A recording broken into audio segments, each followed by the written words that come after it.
Ayuda ng DSWD, dapat pantay-pantay at walang pinipili. At ipapaliwanag ko rin sa inyo ang iba-iba pang mga assistance ng DSWD na maaaring hindi mo pa alam. Hindi po dapat ginagawang personalan o palakasan system ang pagbibigay ng tulong o ayuda mula po sa pamahalaan. Ang ayuda ay mula sa DSWD katulad ng cash assistance, medical, educational, burial, transportation, financial assistance, social pension para sa mga senior citizen at iba pang mga tulong ay para sa lahat ng mamamayan na nangangailangan. Layunin nito na tulungan ng mga mamamayan na may limitadong kita o wala talagang kita para makaraos sa pang-araw-araw na gastusin, pagkain, gamot at iba pa. Subalit paminsan-minsan ay may nangyayari pa rin na di kanais-nais katulad ng iminungkahi ni Senator Erwin Tulfo sa Senado.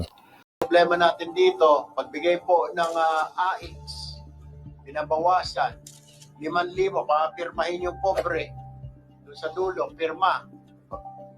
Pagkatapos pala, inabot lang sa kanya 2,000. At yan ang gusto rin nating maiwasan. Tama lang na imungkahi ito sa mga kinatawan para maiwasan ang issue.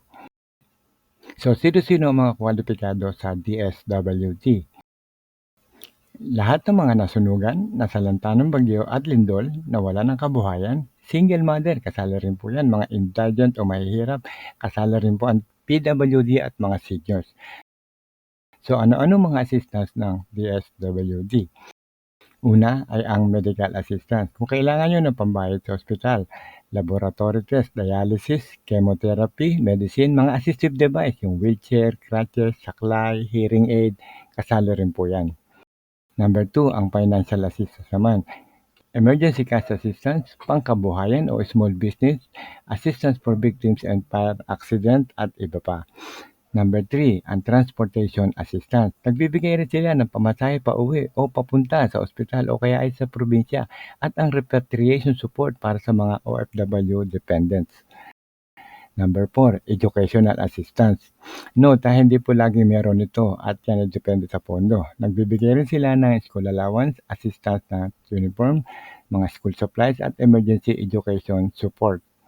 Number 5, food assistance. Sila rin po yung mga nagbibigay ng mga pagkain, mga ready-to-eat na pagkain tuwing may bagyo, lindol, at mga food packs. Number 6, burial assistance. Ito, tulong pambayad sa funeral services.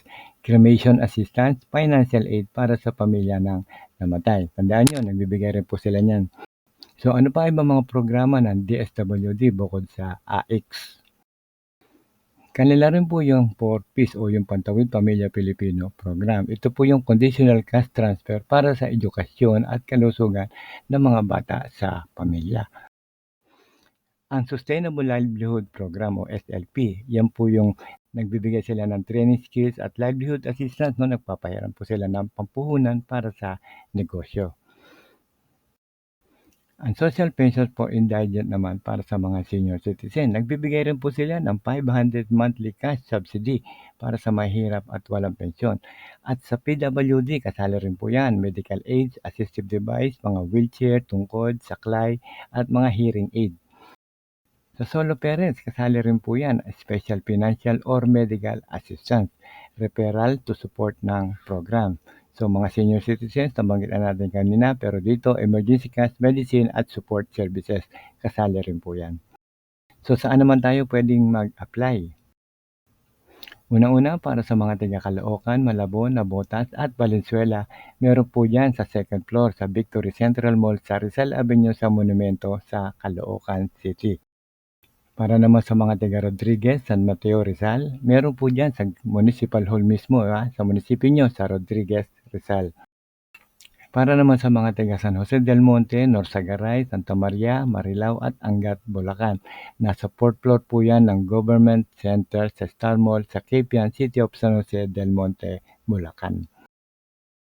Para naman sa mga taga Pasig, Marikina, Taguig, Pateros, nasa 2nd floor ng Liana Supermarket, katabi po ng palengke sa Caruncho Avenue, Barangay Palatio. Para naman sa mga taga Pasay, Parañaque, Las Piñas at Muntinlupa, nasa 2nd floor po yan ng Victory Food Market, malapit po sa Baclaran Church sa Parañaque. Yan po yung Baclaran Satellite Office. So hanggang dito na lamang at sana ay nakatulong po muli kami sa inyo. Huwag nyo lang po kakalimutan na mag-like, comment at share nyo na rin ang magandang balita na to. At maraming salamat po at huwag nyo lang kalimutan mag-subscribe sa ating channel.